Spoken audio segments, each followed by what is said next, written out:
제가 30절 읽겠습니다. 그곳을 떠나 갈릴리 가운데로 지날새 예수께서 아무에게도 알리고자 아니하시니 이는 제자들을 가르치시며 또 인자가 사람들의 손에 넘겨져 죽임을 당하고 죽은 지 3일 만에 살아나리라는 것을 말씀하셨기 때문이더라.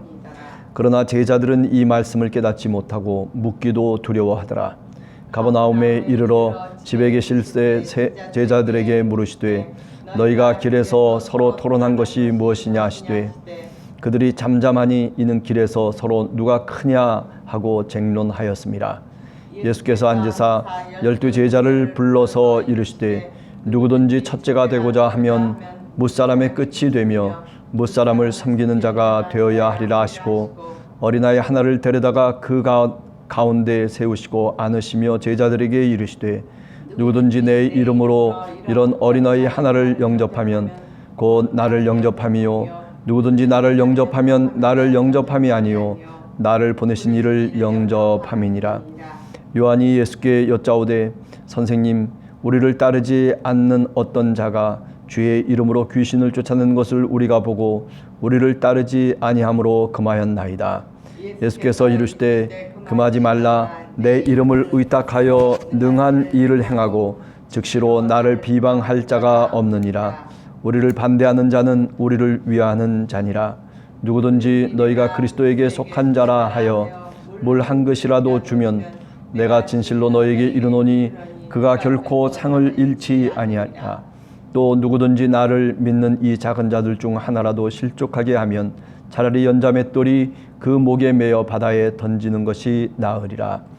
만일 네 손이 너를 범죄하게 하거든 찍어버리라. 장애인으로 영생에 들어가는 것이 두 손을 가지고 지옥 곧 꺼지지 않는 불에 들어가는 것보다 나으니라.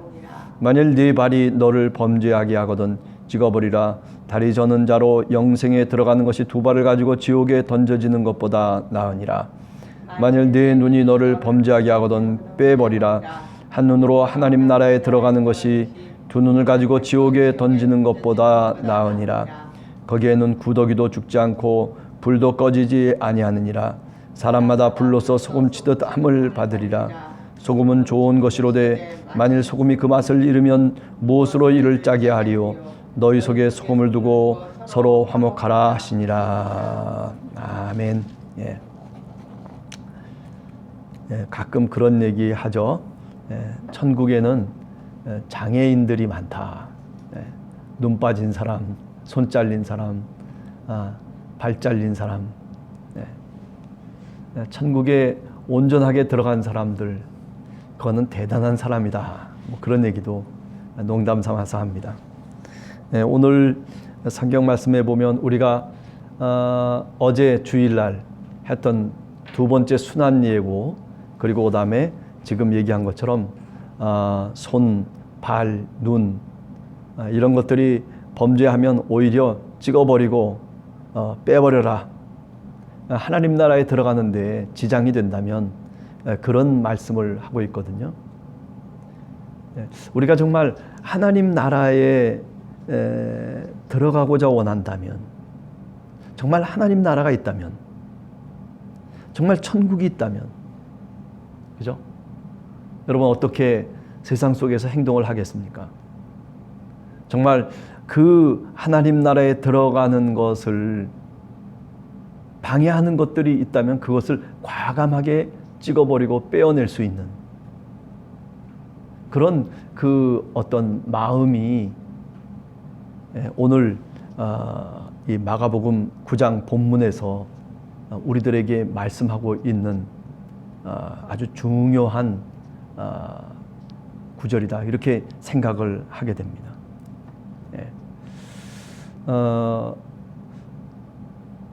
여러분 가끔 그런 생각 하실 거예요, 아마. 하나님 나라에 들어가기 위해서 우리를 방해하고 있는 것들이 사실 많잖아요. 어떻게 보면 살아가는 삶 속에서 하나님 나라에 우리가 들어가기 위해서 오히려 유익이 되는 환경보다는 오히려 유익이 되지 않는 그런 환경들이 우리들 속에 얼마나 사실 많이 있나. 그렇다면 오늘 우리들 한 사람 한 사람이 여기 오늘 주님이 말씀하신 것처럼 뭐 이렇게까지 정말 주님이 말씀하시는 것은 그만큼 하나님 나라라고 하는 것이 얼마나 귀중한 것인가라고 하는 것을 우리들에게 단도직입적으로 말씀하고 있는 겁니다. 여러분과 제가 하나님 나라의 백성으로 하나님 나라에 들어가고자 정말 원하고 그리고 그것이 사실이라고 그렇게 믿는다면 과감하게 오늘 하루를 출발하면서 우리가 기도해야 될 제목이 하나 있습니다. 그것은 뭐냐면 바로 하나님 나라에 들어가는 그 길에서 우리가 아직도 떨쳐내지 못하고 아직도 빼내지 못하고 아직도 찍어내지 못한 것이 있다면 그렇다면 우리가 좀 더 오늘 하루 과감하게 우리가 하나님 나라의 백성으로 살아가기 위해서 버릴 것을 버릴 수 있는 그것이 뭐 욕심이 됐던 그것이 또 어떤 다른 우리들의 어떤 잘못된 죄악이 됐던 그 무엇이든 간에 과감하게 버려낼 수 있는 그런 여러분과 제가 되게 해달라고 우리가 이 새벽에 기도해야 될 줄로 믿습니다. 자, 그 다음에 두 번째 생각할 수 있는 것은 저는 이 순환예고가 어제 설교에서도 잠깐 말씀드렸지만은 사실 이 예수님의 제자들이 주님이 말씀하시는 것을 32절에 보면 깨닫지도 못하고 묻기도 두려워했다. 주님이 죽겠다는 거예요. 주님이 죽었다가 다시 살아나겠다라고 하는 이 말씀 31절에 그들에게 말씀하고 있지 않습니까? 인자가 사람들의 손에 넘겨져 죽임을 당하고 죽은 지 3일 만에 살아나리라는 그런 말씀을 하셨다는 거죠. 이 말씀을 제자들이 들었어요. 근데 여기 오늘 이 순환예고의 말씀을 가만히 우리가 더 깊이 묵상을 해보면 그것은 바로 무엇을 의미하냐면 물론 주님이 죽으셨다가 다시 살아난다라고 하는 그런 뜻이 분명하지만은 그러나 그 이면에는 주님을 따라가려면은 자기를 희생할 줄 알아야 된다는 거죠. 자기를 버릴 줄 알고 그리고 주님과 함께 십자가의 길을 가려고 나서야 된다라고 하는 말씀이죠. 어찌 보면 이 이야기는 제자들의 입장에서 보면 이거 닭 쫓던 개가 그죠? 지붕 쳐다보는 결이거든요. 정말 이렇게 만약에 나를 희생하고 나를 버리는 것이 주님을 따라가는 길이라면 이것만큼 손해보는 일이 어디 있어요? 이것만큼 힘든 고난의 길이 어디 있겠냐는 거죠. 그러니까 사실 묻기도 두려웠던 거예요. 그것도 뭐 그러니까 복잡하게 물어보기 시작하면 그러면 주님께서 어떤 얘기를 하실까? 그보다 더한 얘기들도 우리들에게 말씀하지 않을까? 제자들이 그런 어떤 이율배반적인 마음을 갖고 지금 주님을 바라보고 있는 거죠. 자, 그런데 재미난 것은 그럼에도 불구하고 이제 이 제자들이 34절에 보면 길에서 서로 누가 크냐 하고 쟁론을 했다. 그죠? 하나님의 말씀이 주님의 말씀이 이렇게 심각하게 우리들에게 다가오고 있음에도 불구하고 그런데 우리의 시선은 다른 데 가서 있는 거예요. 자신들의 이득에 눈이 돌아가고 자신들의 어떤 힘과 권력을 차지하는 데 있어서 혹시 누가 나를 앞서지 않을까? 그래서 내 시선은 그곳에 집중되고 있는 이런 제자들의 모습. 다윗의 나라가 회복될 때에 과연 우리들 이 12 제자들 중에 누가 더 높은 곳에 자리를 차지할 수 있을까? 아직 어제도 그런 말씀드렸지만은 아직 이루어지지도 않은 거예요. 그런데도 어떻게 해요? 먹지도 않았는데 국물부터 먼저 마시는 거죠. 정말 주님이 말씀하시는 그 십자가의 그 말씀, 순환의 그 예고의 말씀에는 관심이 없어요.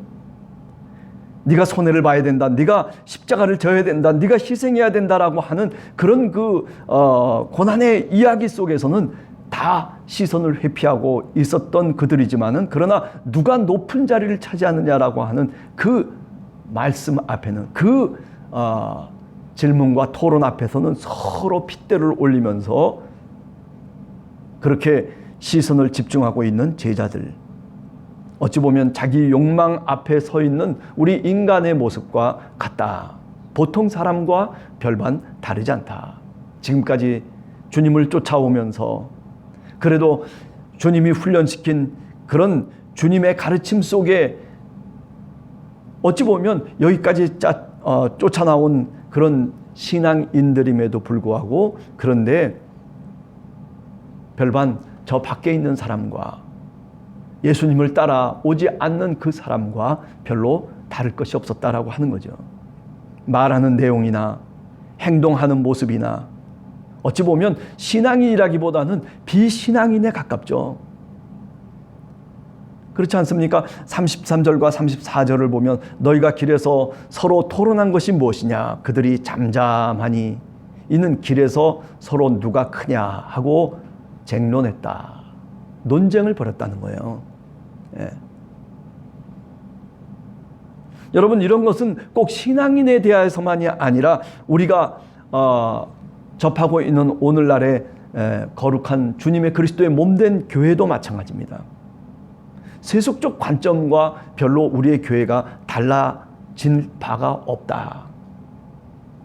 그저 교회가 조금 좀 여유가 생기면 부동산을 사들이고, 그리고 좀 교회가 커지면은 부자 세습을 하고, 그리고 조금 더 커지면 규모를 자랑하면서 마치 그 교회가 자기인 것이냐, 그 속에 속해 있는 것이 어떤 무슨 대단한 특권을 갖고 있는 것이냐, 그렇게 마치 오늘의 제자들처럼 그렇게 행동하고 있는 이 교회의 모습이, 이게 얼마나 세속적이고, 그리고 사실 교회 밖에 있는 모습들과 다를 바가 없지 않느냐라고 하는 그런 생각입니다. 자기들의 욕망 앞에서는 양보하지 않고 거기에 집중하면서 토론도 하고 논쟁도 벌이면서도 불구하고, 그런데 주님이 십자가를 같이 지자는 그 말씀 앞에는 잠잠하고 그리고 묻기도 두려워했던 바로 이 제자들의 모습이 누구의 모습이겠어요? 그게 바로 우리 자신들의 모습이에요. 그렇습니다. 그렇기 때문에 예수님께서 한 어린 아이를 데리고 오셔서 제자도를 말씀해요. 제자가 되고 예수님의 뒤를 쫓아가려면 어떻게 해야 되는지 가르쳐 주시는 거죠. 어린아이들 그들 가운데다 세우십니다. 이 어린아이 조그만 하나, 이 아이가 너희들의 가운데, 제자들의 그 가운데 세워놓으시고 주님께서 말씀하시는 거예요.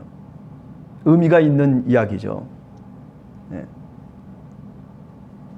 그러면서 복음이라고 하는 것이, 하나님 나라의 그 어떤 자격이라고 하는 것이 무슨 어떤 첫째가 되려고 하는 그런 욕망에 불탄다고 해서 그것이 하나님 나라에 들어가는 요건이 되는 것이 아니라는 거예요. 오히려 이 어린아이처럼 오히려 끄트머리가 되는 것, 오히려 섬기는 자가 되는 것, 그것이 바로 우두머리가 되고 첫째가 되는 길이라고, 그것이 바로 하나님 나라에 들어가는 것이라고, 그렇게 사실은 오늘 말씀하고 있는 겁니다. 우리가 요한복음 6장에 보면, 그죠? 오병이어의 기적을 얘기하고 있어요. 그 오병이어의 기적에서 어린아이 한 명이 주인공이에요.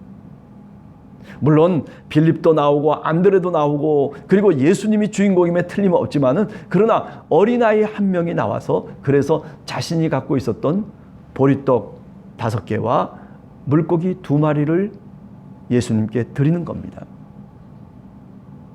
그래서 기적이 일어났다는 거예요. 그게 요한복음 6장의 내용이에요. 오늘 이 이야기 속에 어린아이 한 명이, 그 보잘것없고 아무것도 아닌 것 같은 그 어린아이 한 명이 어떻게 하나님의 역사를 일으키시고, 그리고 어떻게 놀라운 기적을 나타내는지를 요한복음 6장은 우리들에게 실제로 이야기해주고 있는 거죠. 예수님을 따라간다는 것은 자기를 자랑하려고 따라하는 것도 아니고 내가 어떤 커다란 이득을 얻기 위해서 따라가는 것도 아니고, 그죠? 예수님을 따라가는 것은 하나님 나라에 들어가는 그 길이 바로 예수님의 길이기 때문에 우리가 그 하나님 나라의 길을, 천국의 길을 우리가 밟고 있는 거죠. 그것이 순환을 향해서, 그래서 순환을 넘어서 부활로 나갔기 때문에 우리가 그 길을 갈아가는 것입니다. 그래요. 오늘 하루 이제 시작하면서 우리가 기도로 다시 하루의 문을 엽니다. 주님, 제가 다른 무엇보다도 내 시선이 제자들처럼 주님의 말씀에는 무관심하고 주님의 말씀에는 내 시선을 돌려대고 그리고 묻기도 두려워하는 그런 제자들의 모습이 아니라 주님이 말씀하실 때 가까이 가서, 우리가 누가복음에 보면 마리아와 마르다의 이야기 알잖아요. 그죠? 마리아처럼 주님의 말씀을 더 가까이 우리가 바라다 보고 더 가까이 마음속에 담고 내 귀에 담아낼 수 있는, 아니 제자들처럼 그저 자리다툼이나 하고 이제 예루살렘을 향해서 순환의 길을 향해서 가고 있는 주님을 따라가는 그 길 속에서도 그저 자신의 그 세속적인 것들을 버리지 아니하고 늘 자신의 욕망을 따라서 살아가는 제자들의 모습처럼 그저 저 예수를 믿지 않는, 주님을 따르지 않는 사람과 다를 바 없는 그런 인간의 속성을 오늘 또 주님 조금이나마 버릴 수 있도록 성령께서 우리에게 은혜를 주시고 성령께서 우리에게 힘과 용기를 달라고 우리가 기도하는 그런 이 새벽이 되기를 간절히 주님의 이름으로 축원합니다. 같이 기도하겠습니다. 하나님 아버지, 감사합니다. 하나님, 우리가 주님을 쫓아가면서도 얼마나 내 뜻대로 내 마음대로 생각하고 말하고 행동하는지, 아니 신앙인이라고 하면서도 우리 속의 인격은 마치 저 세속적인 비신앙인들처럼 다를 바 없는 인격을 지니고 살아갈 때가 많은 저희들. 그러나 주님,